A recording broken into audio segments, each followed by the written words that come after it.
Sarah Mitchell's reflection stared back at her from the bathroom mirror of Gate 47 at Los Angeles International Airport. At 38 years old, she'd become an expert at seeing without really looking. The woman in the mirror wore a perfectly pressed navy blue Delta Airlines uniform, her honey blonde hair pulled back in a regulation bun, not a strand out of place. A silk scarf, designer, expensive, the kind passengers complimented, wrapped elegantly around her neck. Beneath it, hidden from view, ran a thin surgical scar that most people would never notice. Most people didn't look that closely at flight attendants anyway. That's exactly what Sarah wanted. She applied another coat of neutral lipstick, the same shade she wore every day, and practiced her smile in the mirror, warm but professional, approachable but not too friendly. The kind of smile that said, "I'm here to serve you," without saying, "I used to command multi-million-dollar fighter jets at Mach 2. She'd perfected this smile over 6 years, along with the art of being functionally invisible. Her name tag read simply Sarah M., not Captain Sarah Mitchell.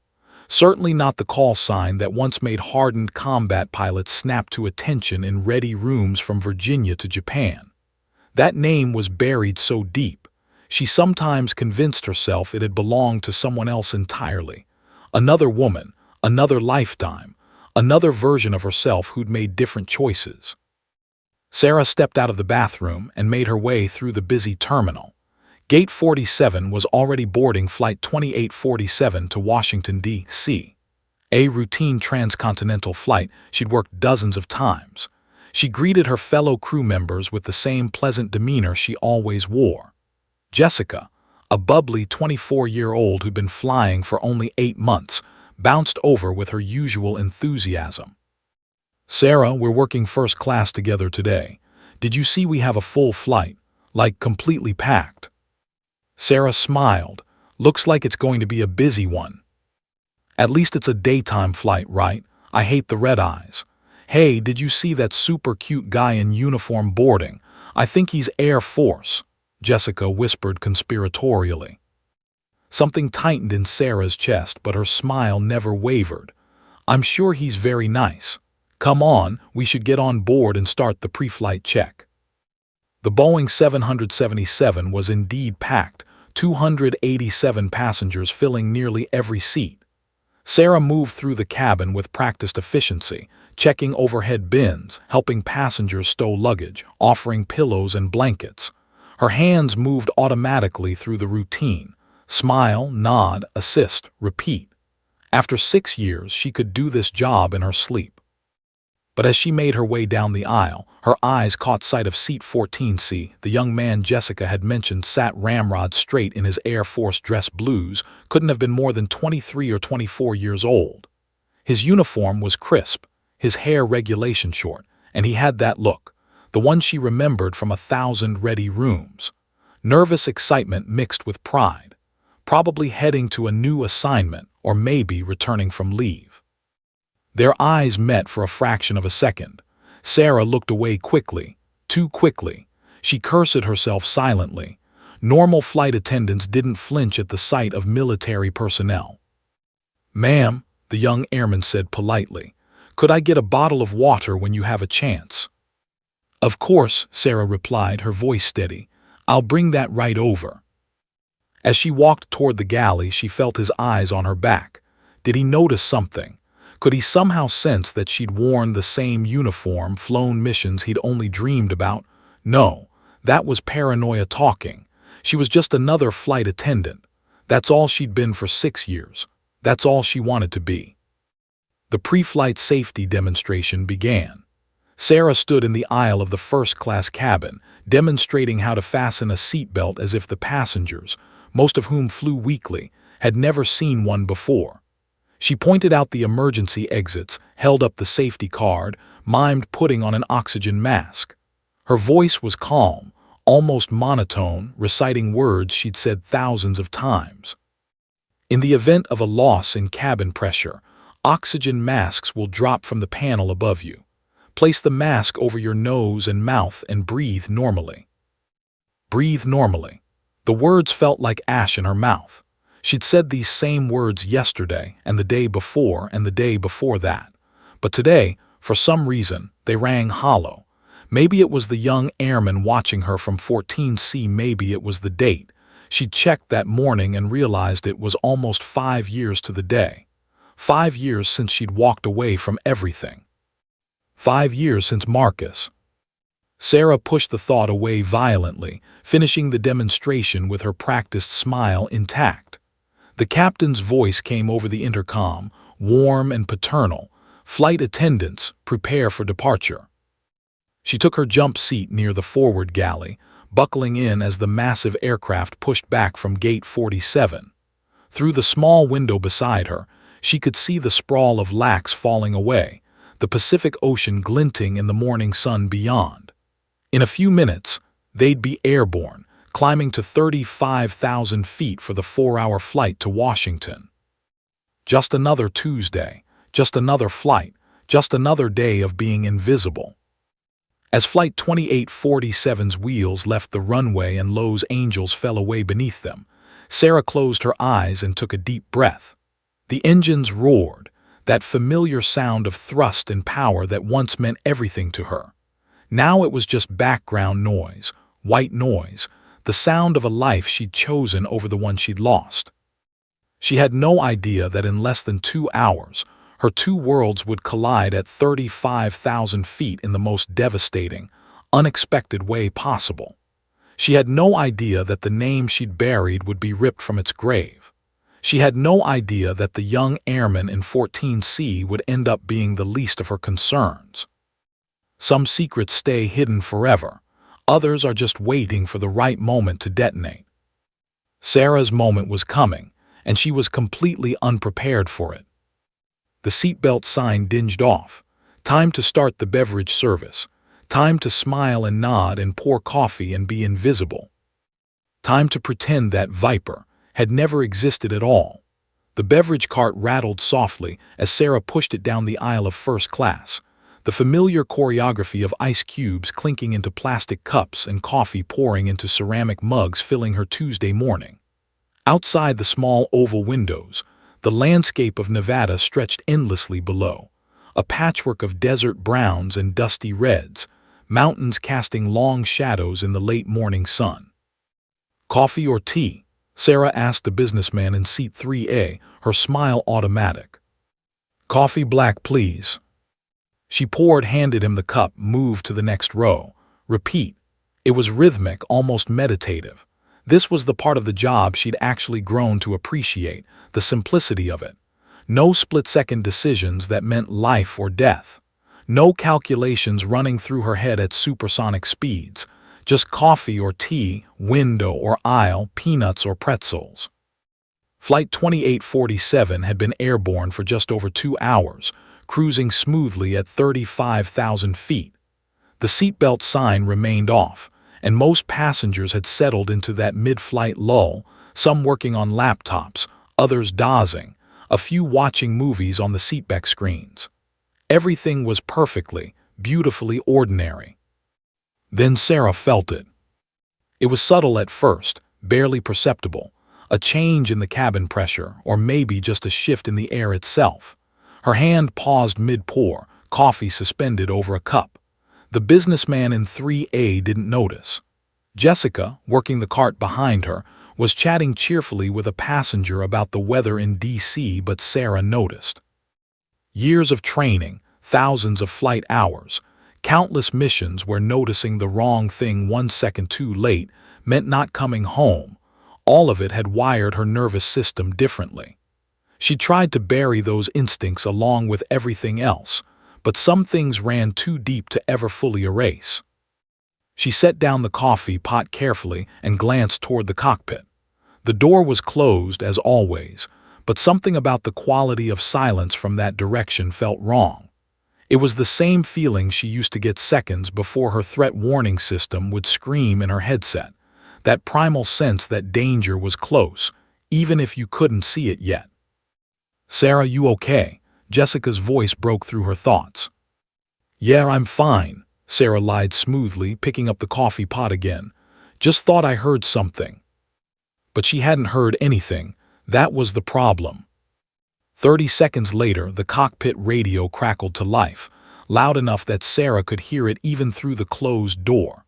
She couldn't make out the words, but she could hear the tone, urgent, clipped, professional tension. The kind of radio chatter that meant something had gone very wrong, very fast. Captain Tom Davis had been flying commercial aircraft for 22 years, but before that, he'd spent a decade in the Navy flying F-18 Hornets off carrier decks. Sarah knew this because she'd made it her business to know the backgrounds of the pilots she flew with.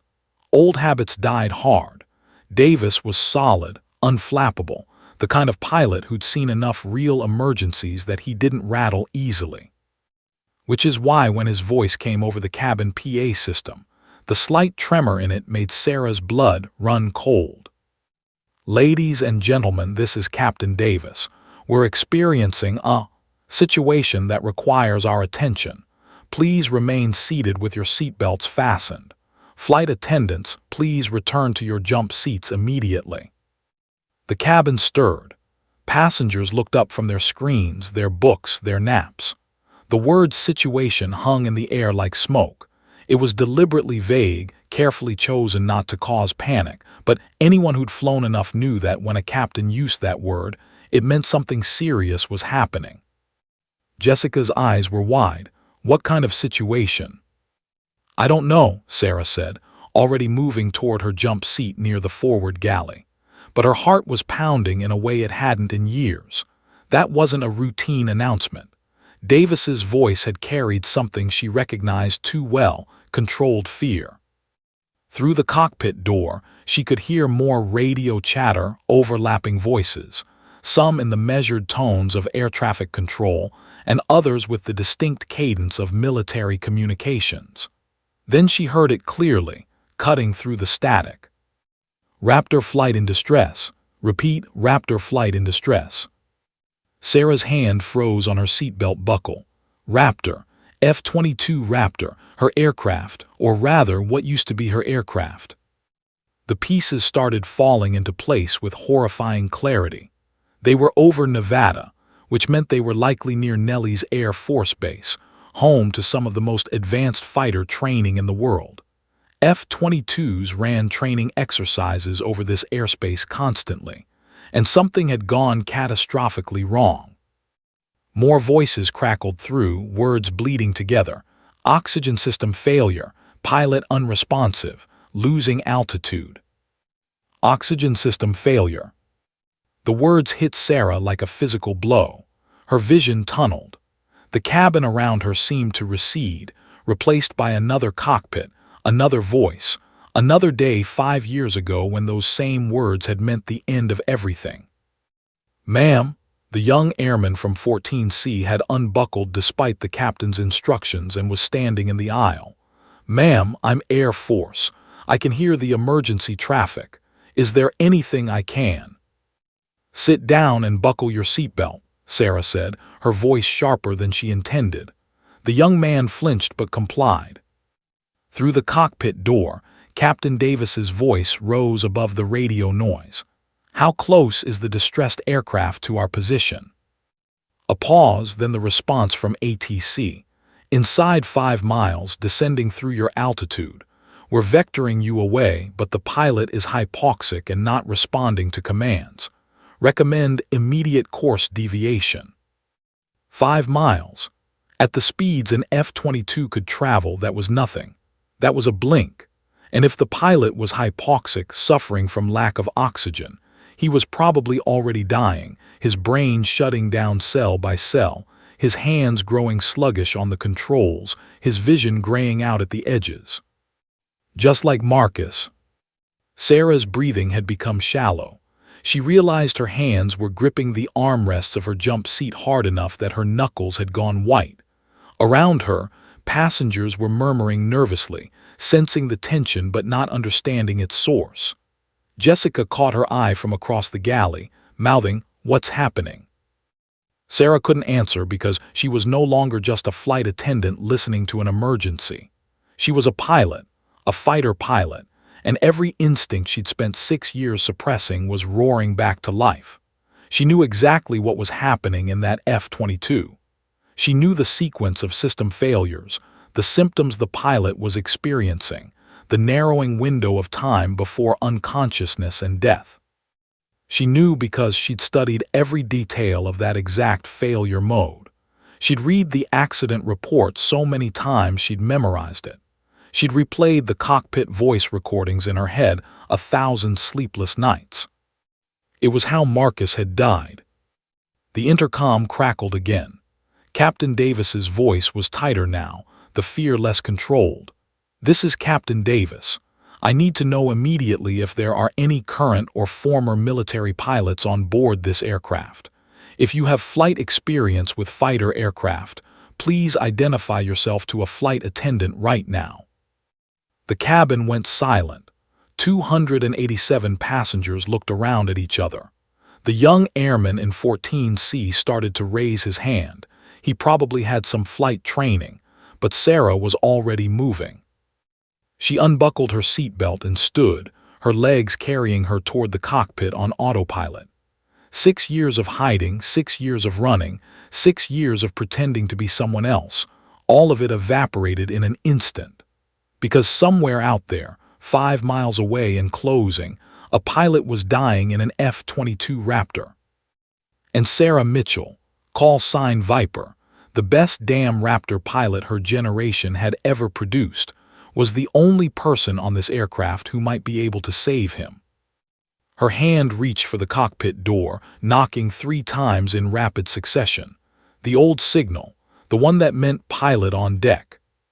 The door opened. Captain Davis looked at her, confusion crossing his face. Behind him, the radio screamed with overlapping emergencies. "I'm a pilot," Sarah said quietly. "Fighter pilot, F-22 Raptors, I can help." And just like that, Viper was back. Captain Tom Davis stared at Sarah Mitchell as if she'd just spoken in a foreign language.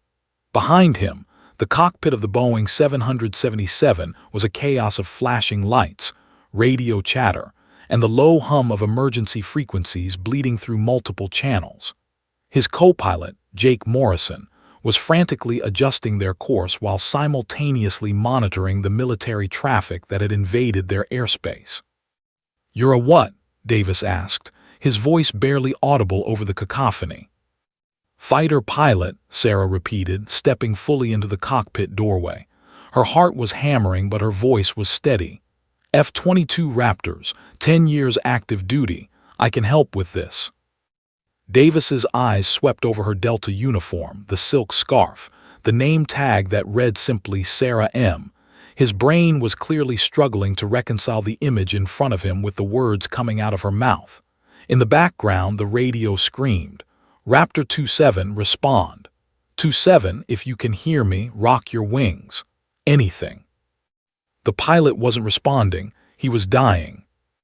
"I don't," Davis started, but Sarah cut him off. "Captain, I know you flew F-18s. You know what hypoxia looks like.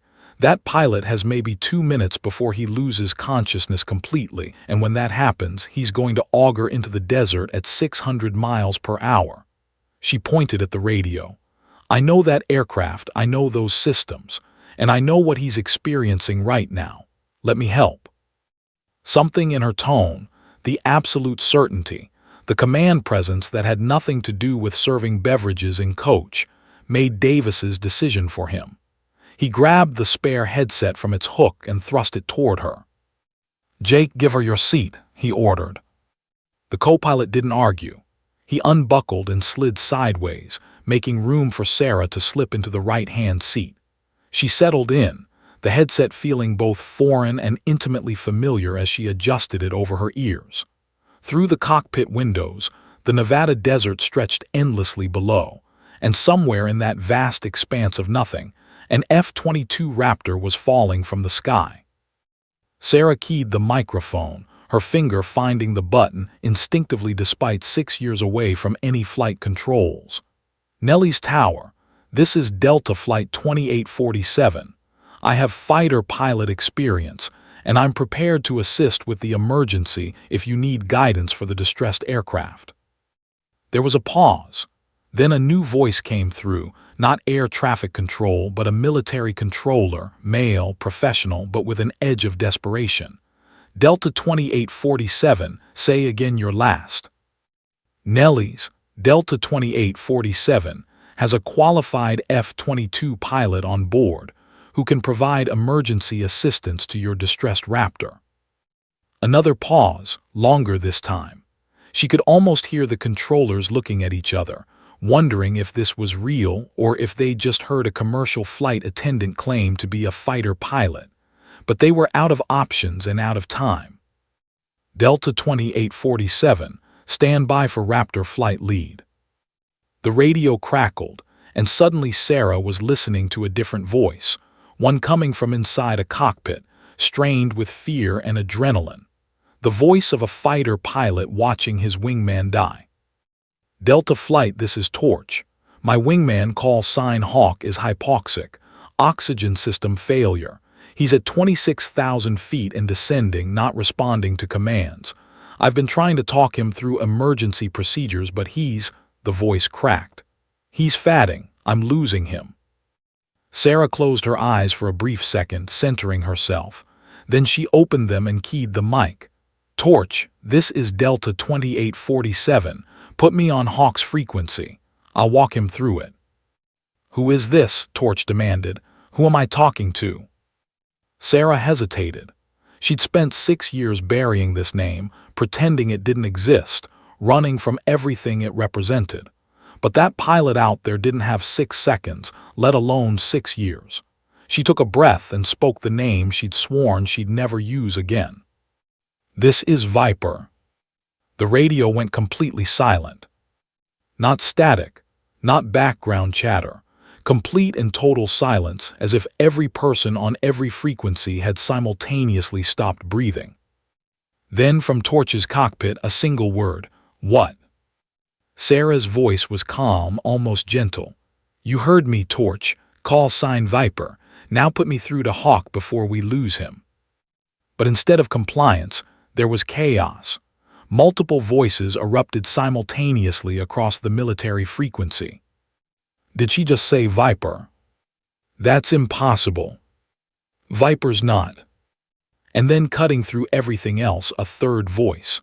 This one weaker, slurred, barely coherent. The voice of someone dying from lack of oxygen. Viper, did someone say Viper? It was Hawk. The pilot who was supposed to be too hypoxic to speak, too far gone to respond. But that name, that call sign, had cut through the fog in his brain like a lightning bolt. Torch's voice came back, but it was different now, shaking. Delta Flight, I need confirmation.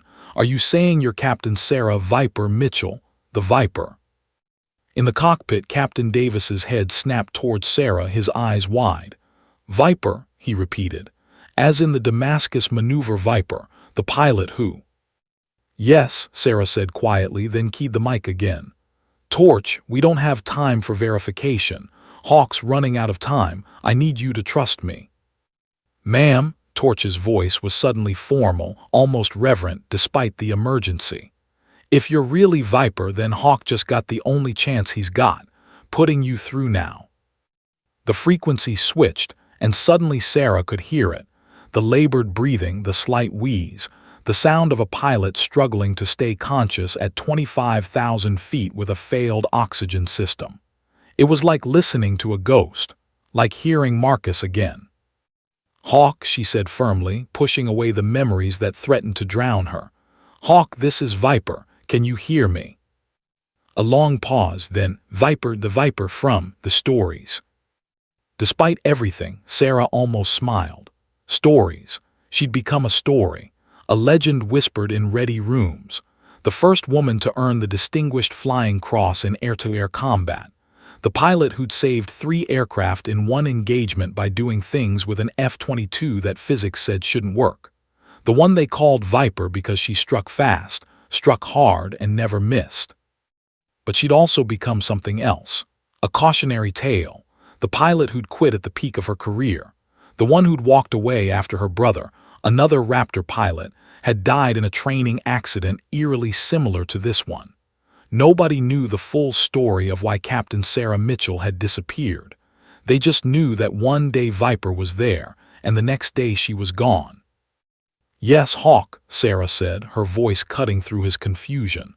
"I'm that Viper, and right now I'm going to save your life, but you need to listen to every word I say. Can you do that?" "I can't breathe right, everything's." "I know, your oxygen system failed and you're hypoxic, but you're not dead yet and I'm not going to let you die. Do you understand me?" Captain Davis was staring at her with something approaching awe. Even Jake, the co-pilot, had stopped what he was doing to listen. Through the open cockpit door, Sarah could see Jessica and two other flight attendants crowding the entrance, eyes wide. Over the radio, Hawk's breathing was getting worse, more labored, more desperate. He was maybe 60 seconds from losing consciousness. "Hawk," Sarah's voice sharpened to a command that had made junior pilots jump in briefings across 3 continents. "Stay with me. Help is coming, but first, I need you to do exactly what I tell you. No questions. No hesitation, just trust me." "A weak copy, Viper." Sarah's hands moved to the commercial flight controls in front of her, not touching them but hovering nearby, as if she could somehow reach through the radio and take control of Hawk's F-22 herself. "Good," she said. "Now here's what we're going to do." And in that moment, with 200 passengers behind her and a dying pilot 5 miles away, Sarah Mitchell stopped being a flight attendant and became Viper again. Some call signs are earned in fire, and some, like Viper, are forged in the kind of crucible that either destroys you or makes you legendary. Today, everyone was about to remember why. The cockpit of Flight 2847 had become the center of an impossible collision between two worlds. Captain Tom Davis found himself frozen, his hands hovering uselessly over controls he'd been flying for 2 decades, watching a flight attendant, take command of a military emergency with the kind of authority that made his Navy training feel like kindergarten. "Torch, I need you to give me Hawk's exact position and altitude." Sarah's voice was crisp, professional, carrying none of the warmth she'd used serving coffee 20 minutes ago. "And I need his descent rate. Now." "Viper, he's at 24,500 feet, descending at 1,200 feet per minute. Position is."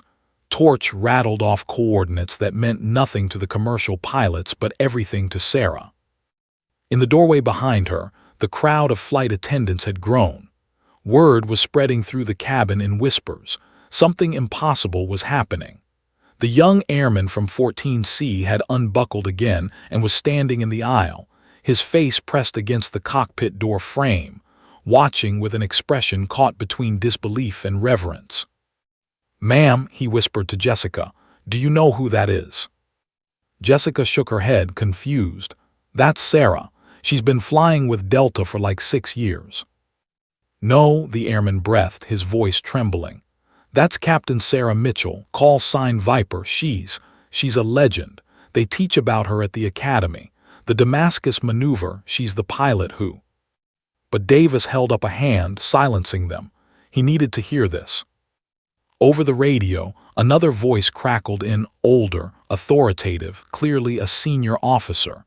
"Delta 2847, this is Colonel Rick Hawk Patterson, Nellie's operations commander. Can you confirm the identity of the pilot assisting? We need verification that this is actually—" "Colonel Patterson," Sarah interrupted, her voice carrying a weight that made even the colonel pause. "Do you remember the 391st Fighter Squadron deployment to Al-Dafra in 2019? The mission over Damascus where 3 F-22s got caught in a surface-to-air missile trap?" Silence on the radio. "Then, I was the squadron commander for that deployment."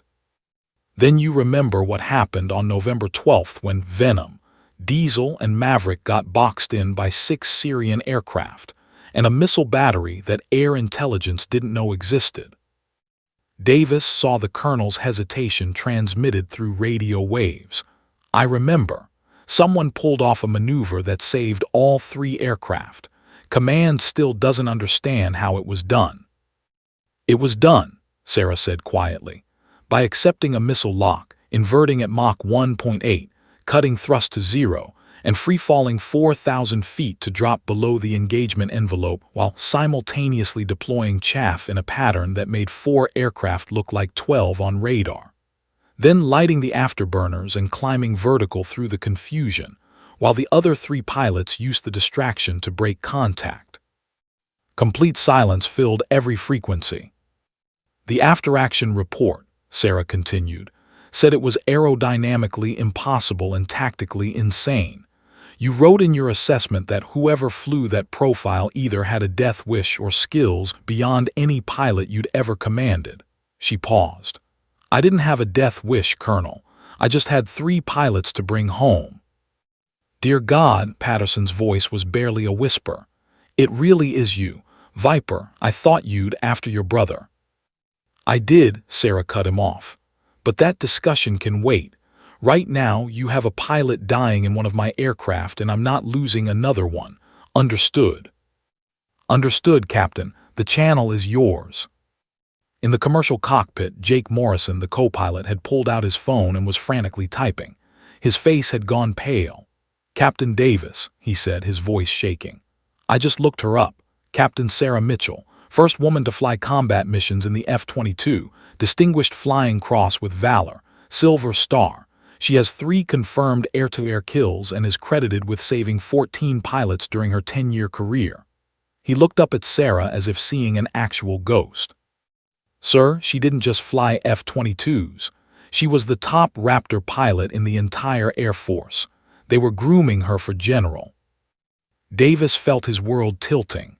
The woman who'd been serving coffee in his first-class cabin was a legitimate war hero, a legend, the kind of pilot that other pilots told stories about. The Damascus maneuver, the young airman whispered from the doorway, his voice filled with awe. We study it in tactics class. They tell us it's the single greatest piece of flying in modern combat aviation.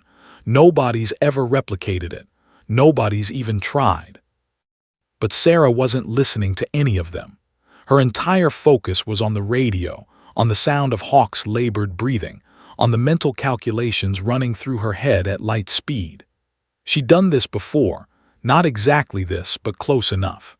She talked pilots through emergencies, guided them home when their instruments failed, been the calm voice in chaos that made survival possible. Hawk, she said, her voice cutting through his hypoxic confusion like a blade. I need you to reach down with your left hand. Your left hand. Don't think about it, just do it. Tell me when your hand is moving. A pause that felt like an eternity, then moving, left hand, down. Good. You're looking for the emergency oxygen backup valve.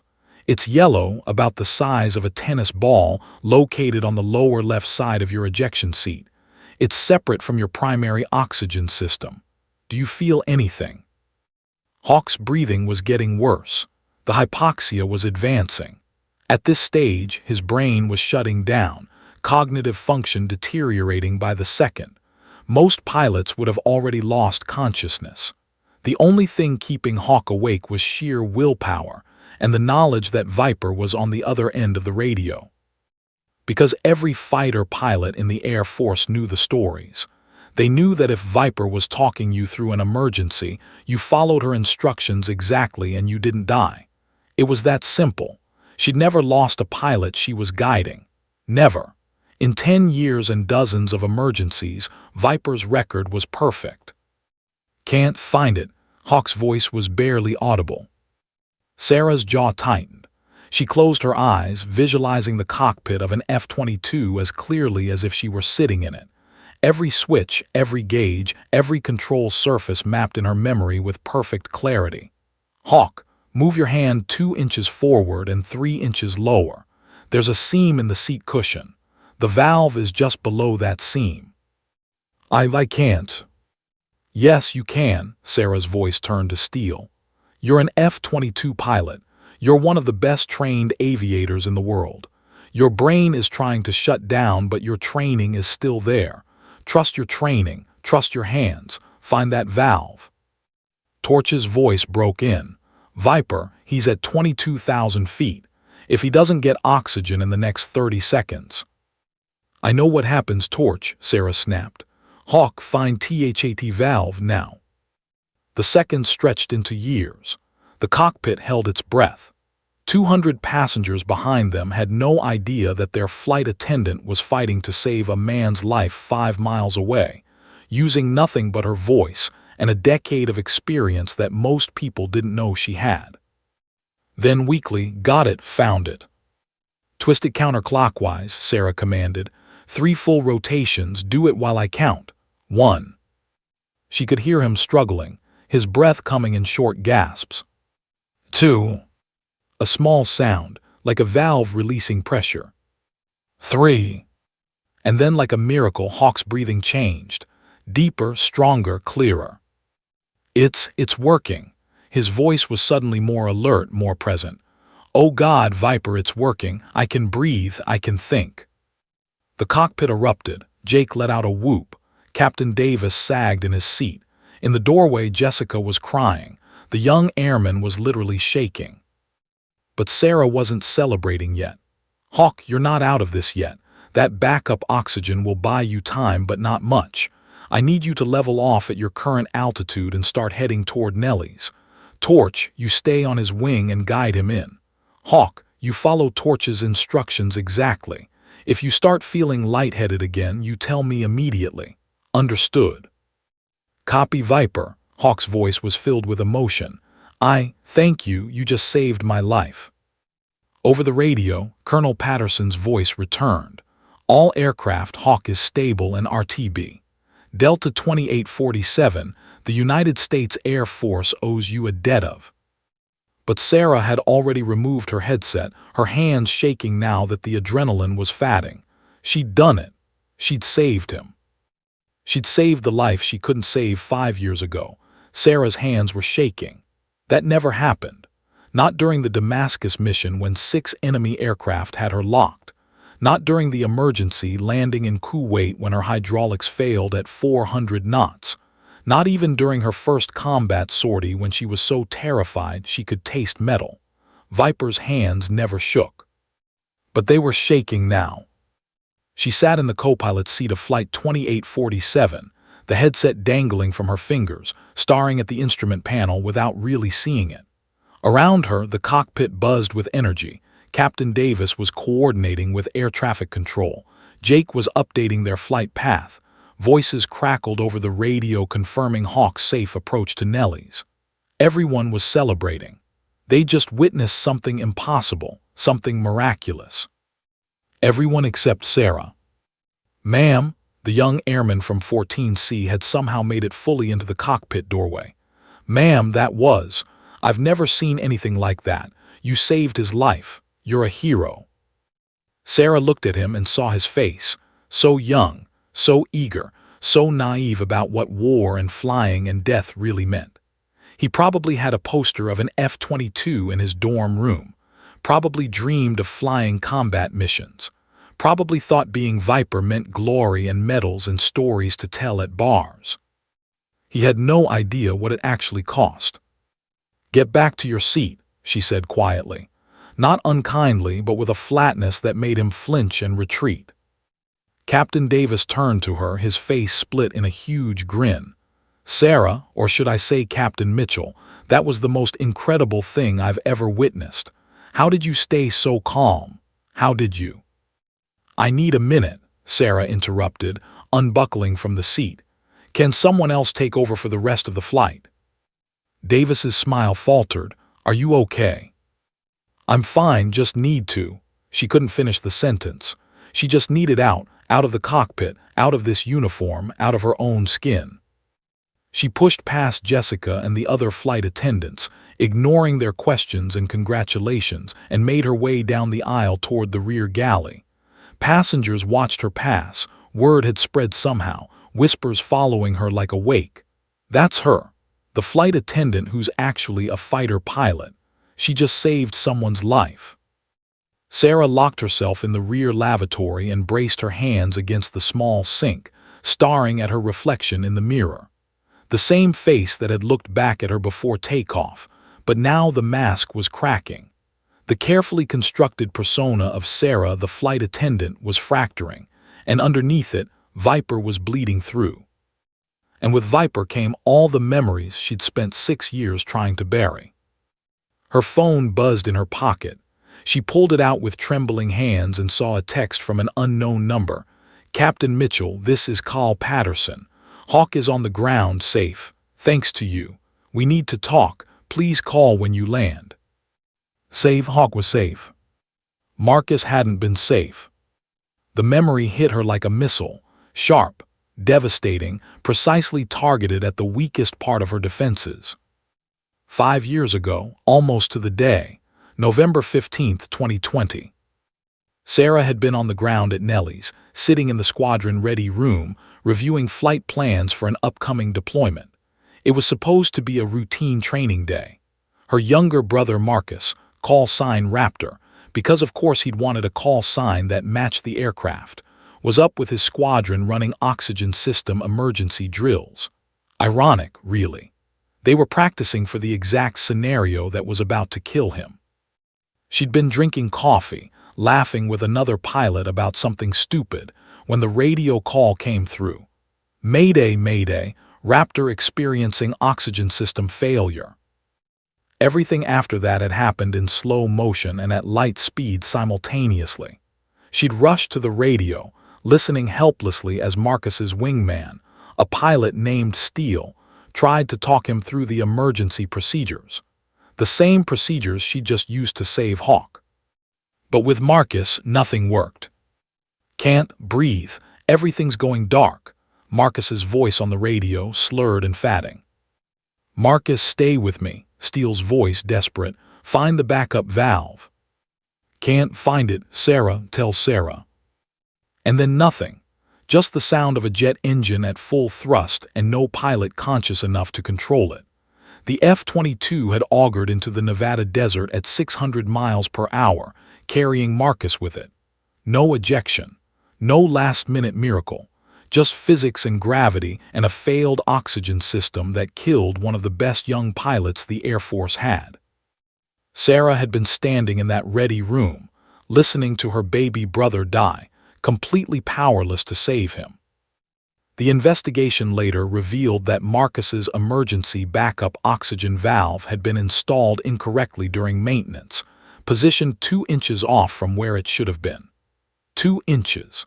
The difference between life and death, between Sarah having a brother and being an only child, between her staying in the Air Force and walking away forever. Because how could she keep flying the same aircraft that had killed Marcus? How could she strap into an F-22 knowing that any flight could end the same way? The trust was broken.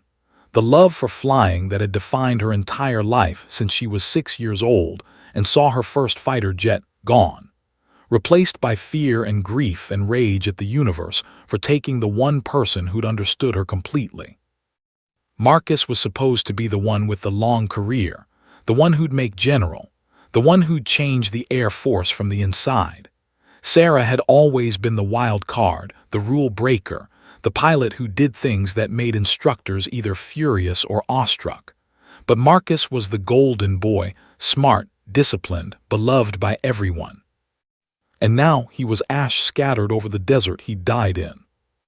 A knock on the lavatory door jolted Sarah back to the present. "Sarah, it's Jessica. Are you okay in there?" "I'm fine," Sarah managed, her voice steadier than she felt. "Just needed a minute." But she wasn't fine. She just relived the worst day of her life while simultaneously preventing it from happening to someone else. She'd done for Hawk what she couldn't do for Marcus, guided him to that backup valve, kept him conscious long enough to save himself, brought him home alive. And it felt like a betrayal. Why did Hawk get to live when Marcus didn't? Why did the universe let her save a stranger but not her own brother? What kind of cosmic joke was this? Putting her on a random commercial flight at the exact moment when her specific knowledge and experience could save a pilot, in the exact scenario that had destroyed her. Another text buzzed through, this one from a different number. "Captain Mitchell, this is First LT.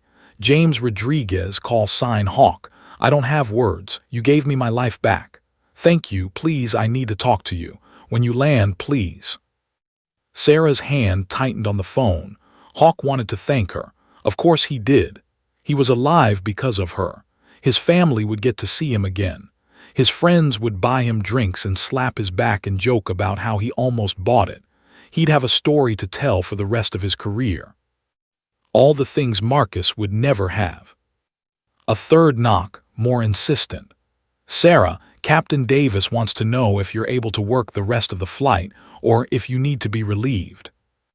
Relieved? What a word. As if anything could relieve the weight crushing her chest right now. But this was what she'd chosen, wasn't it? 6 years ago, when she'd walked away from the Air Force, from flying, from everything that had defined her, she'd chosen to be small, to be invisible, to serve coffee instead of commanding multi-million-dollar weapon systems. She'd chosen safety over danger, anonymity over glory, the ground over the sky. And yet here she was, right back in it. The universe had dragged her back into the one fight she'd been running from. "I'll be out in a minute," Sarah called through the door. She splashed cold water on her face, fixed her hair, adjusted her scarf to hide the scar, the physical reminder of an ejection gone wrong on a training flight years ago. Then she looked at herself one more time in the mirror. "You saved him," she whispered to her reflection. "You saved Hawk, that has to mean something." But the face staring back at her didn't look convinced. Sarah unlocked the door and stepped out, armor back in place, smile ready. The remaining 90 minutes of Flight 2847 passed in a blur of congratulations she didn't want, questions she couldn't answer, and passengers who suddenly saw her as something other than the woman who'd served their drinks. Through it all, one thought kept echoing in her mind. She'd saved Hawk using the exact procedures that hadn't saved Marcus. Which meant Marcus's death hadn't been inevitable. It had been preventable. And that knowledge was going to haunt her for the rest of her life. Flight 2847 touched down at Ronald Reagan Washington National Airport at 3:47 p.m. Eastern Time, 17 minutes ahead of schedule. The landing was smooth, professional, utterly routine, except for the fact that every person on that aircraft knew they'd been part of something extraordinary. As the Boeing 777 taxied toward the gate, Sarah Mitchell stood in the forward galley, preparing for the deplaning process with mechanical precision. Smile. Thank passengers for flying Delta.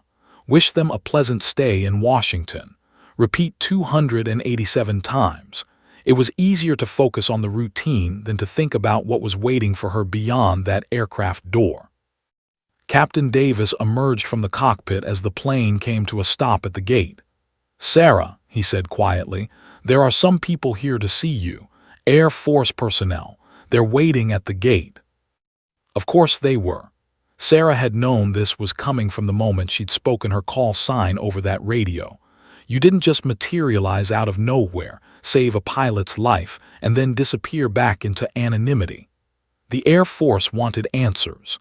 They wanted to know where she'd been, why she'd left, and probably whether she'd consider coming back.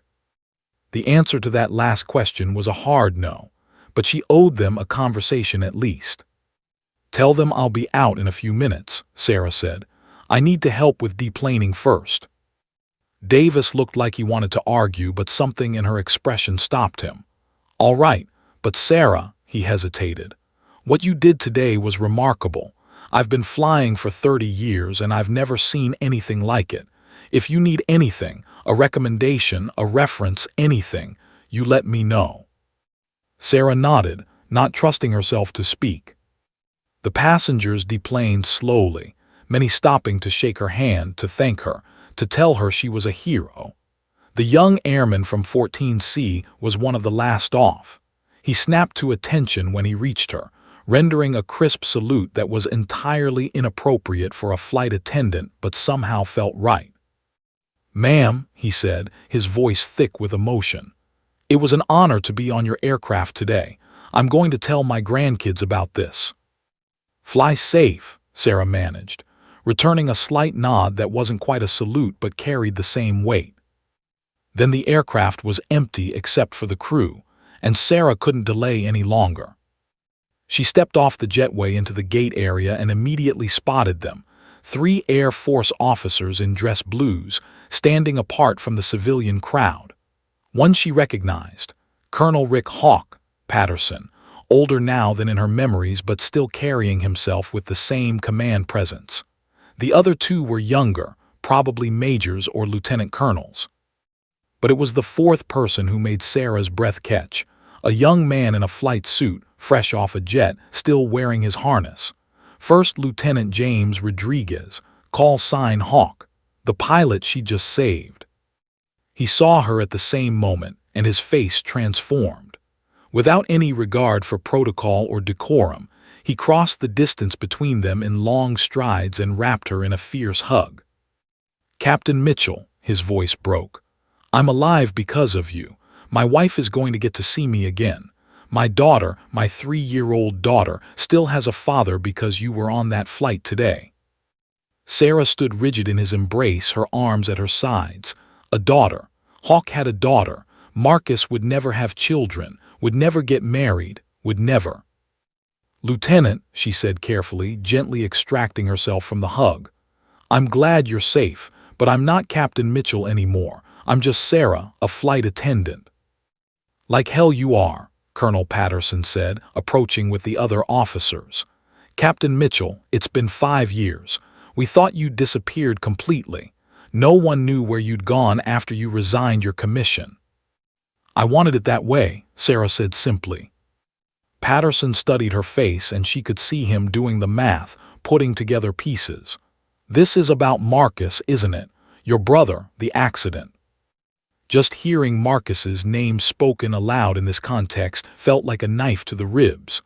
"I don't want to talk about that, Colonel." "I understand, but Sarah," Patterson's voice softened. "What happened to Marcus was a tragedy. A mechanical failure during maintenance, a valve installed incorrectly. It wasn't your fault. It wasn't anyone's fault except the contractor who didn't follow specifications." "I know that," Sarah said, though her voice suggested she didn't really believe it.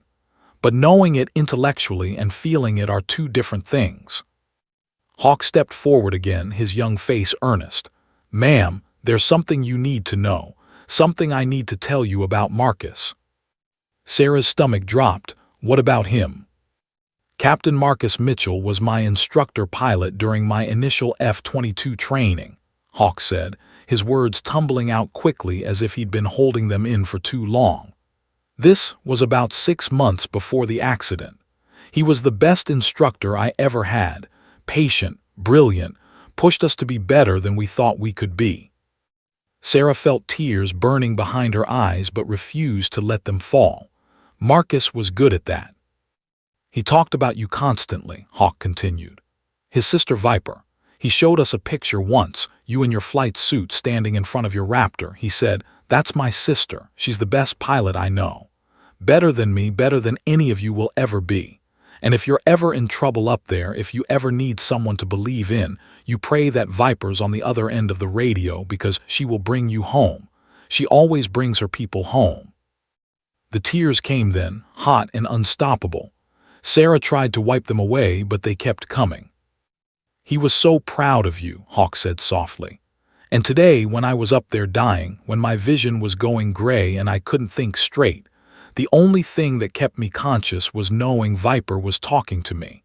Because Marcus told us that if Viper was on the line, you followed her instructions and you didn't die. It was that simple." "But Marcus died," Sarah said, her voice breaking on his name. "I was on the ground that day. I heard everything on the radio. His wingman tried to talk him through the same procedures I used with you, and they didn't work. He couldn't find the backup valve because some contractor installed it in the wrong position. 2 inches, Hawk. 2 inches difference, and my brother is dead." "I know," Hawk said. "I read the accident report. Every F-22 pilot has. We study it. We memorize where that valve is supposed to be, and we check it ourselves before every flight now because of Marcus. His death changed protocols. It saved lives." That's supposed to make me feel better, Sarah's voice rose. That my brother's death was educational. No, Colonel Patterson interjected. But it should make you understand that Marcus's legacy isn't just his death. It's every pilot who's still alive because procedures changed. It's Hawk standing here today because you knew exactly what to do. It's the fact that you took the worst day of your life and somehow transformed it into the knowledge that saved a stranger. Sarah shook her head. I can't. I can't get back in a cockpit. I can't fly those aircraft again. Every time I even see an F-22, all I can think about is Marcus dying in one. No one's asking you to fly, Patterson said. But there's another way you could serve. We need instructors. We need someone who can teach emergency procedures, crisis management, how to stay calm when everything's going wrong. We need someone who's been exactly where these young pilots are going to be. We need Viper, one of the other officers added. Not to fly, to teach, to make sure what happened to Marcus never happens to anyone else. Sarah looked at Hawk, alive, breathing, standing there with tears in his eyes because he got to go home to his daughter. Then she thought of Marcus, who would never go home to anyone, whose voice she'd never hear again except in memories. I don't know, she whispered. I don't know if I can. You don't have to decide now, Patterson said gently. But think about it, take some time, we'll be in touch. As they turned to leave, Hawk hung back one more moment. Captain Mitchell, Sarah, I need you to know something. When I heard your voice today, when I heard you say, "This is Viper," it felt like Marcus was watching over me. Like he sent you somehow. I know that sounds crazy, but... It doesn't sound crazy, Sarah interrupted. It sounds like something Marcus would do. She watched them walk away through the terminal, and for the first time in 5 years she pulled out her phone and looked at her favorite photo of Marcus. Both of them in flight suits, arms around each other, standing in front of their respective F-22s. Brother and sister, Raptor and Viper, both grinning like they owned the sky. Maybe, Sarah thought, it was time to stop running from the sky and start honoring it instead. That night, Sarah sat alone in her small Arlington apartment, still wearing her Delta uniform, staring at her phone. It had been ringing constantly since she'd gotten home. News outlets somehow getting her number, Air Force personnel following up on Colonel Patterson's offer, even a few old squadron mates who'd heard through the grapevine that Viper had resurfaced. She'd ignored them all. Instead, she'd been scrolling through photos on her phone for the past 2 hours. Photos she usually avoided. Photos of Marcus. There were dozens of them. Marcus at flight school graduation. Marcus getting his wings. Marcus standing proudly in front of his first F-22. Marcus at their parents' house during his last leave before the accident. And then there were the photos of them together. Sarah and Marcus as kids, building model airplanes in their garage. As teenagers, attending their first air show together. As adults and fellow fighter pilots, the only siblings in Air Force history to both fly F-22 Raptors simultaneously. Marcus had followed her into aviation. She'd been the one who'd shown him his first fighter jet at an air show when he was 8 years old, who'd taught him about thrust-to-weight ratios and angle of attack, who'd encouraged him to apply to the Air Force Academy. In many ways, his death had felt like her fault. She'd led him into the sky, and the sky had killed him. Her phone buzzed again. This time it wasn't a call, it was an email. The subject line read, "From Hawk's daughter." Sarah's finger hovered over the delete button. She didn't want to read it, didn't want to be drawn further into this situation, but something made her open it anyway. The email contained only a few lines of text and a video attachment. Captain Mitchell, my husband James Hawk is still shaking from what happened today. He asked me to send you this video. Our daughter Emma doesn't understand what happened, but she drew this picture for you. James says you'll understand why it matters. Thank you for giving me my husband back. Thank you for giving Emma her daddy. Maria Rodriguez. Sarah's hand was trembling as she pressed play on the video. The footage was clearly shot on a phone in a modest living room. A little girl, 3 years old, dark curly hair, enormous brown eyes, sat on a couch holding up a crayon drawing. Behind the camera, Maria's voice. "Emma, show Miss Sarah what you drew." Emma held up the picture. It was the kind of drawing only a 3-year-old could make, stick figures and bright colors and no regard for realistic proportions. But Sarah could make out what it was supposed to be.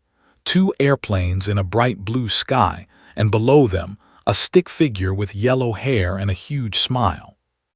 "That's you," Emma said proudly, pointing at the stick figure. "You saved my daddy. Mommy says you're a hero. Daddy says you're an angel." The camera shook as Maria clearly struggled with her own emotions. "Emma, what do you want to say to Miss Sarah?" The little girl looked directly into the camera, her expression suddenly solemn in the way only small children can be. "Thank you for saving my daddy. I love my daddy so much. He's the best daddy in the whole world." Then her face broke into a huge grin. "Will you come visit us? Daddy wants to show you his airplane." The video ended. Sarah set the phone down and put her face in her hands. She was crying again, deep, wrenching sobs that seemed to come from somewhere ancient and broken inside her. Emma would grow up with her father. She'd have birthday parties and Christmas mornings and high school graduations with him there. She'd learn to drive with him in the passenger seat, bringing dates home for his approval, walking down the aisle with his arm through hers someday. All the things Marcus would never get to do. All the things Marcus would never get to be. But then, and this was the thought that cut through everything else like a laser, all the things Emma would have because Sarah had been on that plane today. Sarah stood abruptly and walked to her bedroom closet. In the back, behind 6 years of accumulated civilian clothes, was a locked footlocker. She hadn't opened it since the day she'd packed it, the day she'd resigned her commission and walked away from the Air Force. She opened it now. Inside was her flight suit carefully folded, her helmet with Viper stenciled on the side, her patches, her logbook, her medals in their cases, including the Distinguished Flying Cross and Silver Star she'd never displayed. And beneath it all, wrapped in tissue paper, was Marcus's flag, the one they'd given her at his funeral, folded in the traditional triangle, accompanied by the words, "On behalf of the President of the United States and a grateful nation." She lifted out the flag, holding it the way she had at Arlington National Cemetery 5 years ago, and something inside her shifted. Marcus hadn't died so she could spend the rest of her life serving coffee at 35,000 feet. He hadn't sacrificed his future so she could hide from hers. He died doing what he loved, serving something bigger than himself, and his death had changed protocols that would save countless lives. And today, those changed protocols, combined with her knowledge, her experience, her voice on a radio, had saved Hawk, had given Emma her father back, had prevented another Sarah Mitchell from standing in a cemetery holding a folded flag. Sarah set the flag down carefully and pulled out her phone. She scrolled through her contacts until she found the number Colonel Patterson had sent her.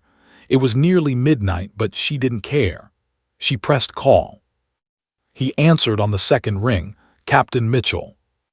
"It's just Sarah," she said, her voice steadier than it had been all day. "I've been thinking about your offer, about teaching, about making sure what happened to Marcus doesn't happen to anyone else." And Sarah looked at the flag on her bed, then at the email from Maria Rodriguez still open on her phone, Emma's crayon drawing of airplanes and heroes filling the screen. "I have conditions," she said. "I don't fly, not the F-22, not any fighter aircraft. I can't, but I can teach. I can run simulations. I can train the next generation of pilots to handle emergencies better than," her voice caught, "better than Marcus's generation did." "I understand," Patterson said softly. "What else?" "I want to establish a new training protocol, named after Marcus. The Captain Marcus Mitchell Emergency Procedures Course. Every F-22 pilot goes through it before their first solo. No exceptions." "Done what else?" I want to personally review every oxygen system installation on every F-22 in the fleet. I want to know that what happened to Marcus can never happen again because of a contractor's mistake. I'll make it happen, anything else. Sarah looked at her reflection in the window, still in her flight attendant uniform but standing straighter now, shoulders back, chin up. She looked like Viper again. I want to start as soon as possible. How soon can I report to Nellie's? She could hear the smile in Patterson's voice. How does Monday sound? Monday sounds perfect. After they'd discussed the logistics and ended the call, Sarah sat down at her small kitchen table and wrote an email to her Delta supervisor. Subject line, 2 weeks notice. Then she picked up Emma's drawing, which she'd screenshotted, and set it as her phone's wallpaper. A reminder of why this mattered. A reminder that sometimes saving one life ripples out in ways you can never fully measure. She looked at Marcus's flag one more time. I'm doing this for you, she whispered. For all the pilots who'll never have to go through what you did. For all the little girls who'll grow up with their daddies because someone taught their fathers how to survive. Outside her window, somewhere in the night sky over Virginia, aircraft lights blinked through the darkness. Pilots flying routes, training missions, keeping the country safe. And soon, very soon, Viper would be teaching them how to come home. 3 weeks later, Sarah Mitchell stood at the front of a classroom at Nellie's Air Force Base, facing 24 of the Air Force's newest F-22 pilots. She wore the flight suit she'd thought she'd never put on again, though this one had a different patch. Instructor instead of her old squadron insignia. On her left chest above her name tape were her ribbons, Distinguished Flying Cross, Silver Star, Air Medal with Valor. And above them all, a new patch she designed herself. A simple black square with silver lettering that read CMMEPC, Captain Marcus Mitchell Emergency Procedures Course. The young pilots sat in absolute silence, 24 pairs of eyes locked on her. They knew who she was. Word had spread through the fighter community like wildfire. Viper was back, not to fly but to teach. And if you were assigned to her course, you paid attention because Viper didn't just teach procedures. She taught survival. My name is Captain Sarah Mitchell, she began, her voice carrying the authority of someone who'd earned every word. Most of you know my call sign. Some of you probably think I'm a legend. She paused, letting that hang in the air. I'm not. I'm just a pilot who made mistakes, learned from them, and got lucky enough to survive long enough to teach you. She clicked a remote, and an image appeared on the screen behind her. An F-22 Raptor in flight, beautiful and deadly against a brilliant blue sky. This aircraft is the finest fighter jet ever built, Sarah continued. It will make you feel invincible. It will make you believe you can do anything. And that confidence will keep you alive, right up until the moment it kills you. Another click. The image changed to a pilot's oxygen mask. Today, we're going to talk about oxygen system failures. We're going to talk about hypoxia. And we're going to talk about my brother, Captain Marcus Mitchell, who died because of a 2-inch installation error that no one caught. The room remained silent, but Sarah could feel the tension. These weren't just students anymore. They were pilots listening to a ghost story that was all too real. She spent the next hour walking them through every detail of oxygen system failures, the symptoms, the timeline, the emergency procedures. She showed them where the backup valve was located, made them memorize its position, explained why those 2 inches had killed Marcus, and how those same procedures had saved Hawk. You will drill this until you can find that valve in your sleep, she said. You will practice until your hands know what to do even when your brain is shutting down. Because when hypoxia hits, you have maybe 90 seconds of useful consciousness. Maybe. You don't have time to think. You only have time to act. After the classroom portion, she took them to the simulators.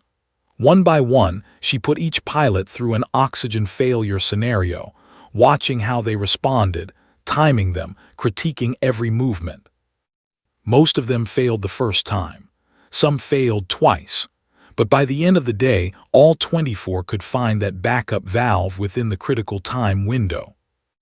As the last student left the simulator, Sarah stood alone in the training room, exhausted but satisfied. This was right. This was where she was supposed to be. Captain Mitchell. She turned to find First Lieutenant James Rodriguez, Hawk, standing in the doorway, still in his flight suit. He'd been at Nellie's the entire 3 weeks she'd been setting up the course, but this was the first time they'd had a chance to really talk. "I watched some of your training today," Hawk said, walking into the room. "It was incredible. Those pilots don't know how lucky they are." "They'll know if they ever need to use it," Sarah replied. "I wanted to thank you again, properly this time, not in an airport with a dozen people watching." Hawk's voice was thick with emotion. "You gave me back my life. Emma asks about you constantly. Maria wants to invite you to dinner." "I'd like that," Sarah said, surprising herself. 3 weeks ago she would have declined, but something had changed. "There's something else," Hawk continued. "Something I need you to know about the day Marcus died." Sarah felt her chest tighten. "Hawk, I don't." "Please," he interrupted. "I need to say this. After the accident, after Marcus died, I almost quit. I was terrified. Every time I strapped into a Raptor, I thought about him. I thought about how it could happen to me." "What stopped you?" Sarah asked quietly. "Marcus did," Hawk said. "In one of our last training sessions, he told us something. He said, 'Flying isn't about being fearless. It's about being more committed to the mission than you are afraid of the consequences. It's about trusting your training, trusting your wingman, and knowing that if you do everything right, you'll probably come home.'" Sarah's eyes burned with tears. That sounded exactly like Marcus. "He also said," Hawk continued, "that his sister taught him that. He said Viper taught him that fear was just information, not a command, and that the best way to honor the pilots who don't make it home is to make sure their deaths teach the rest of us how to survive." Sarah had to turn away, unable to speak. "So that's what you're doing," Hawk finished. "You're making sure Marcus's death means something. You're making sure no one else dies the way he did. That's not running away from his memory. That's honoring it."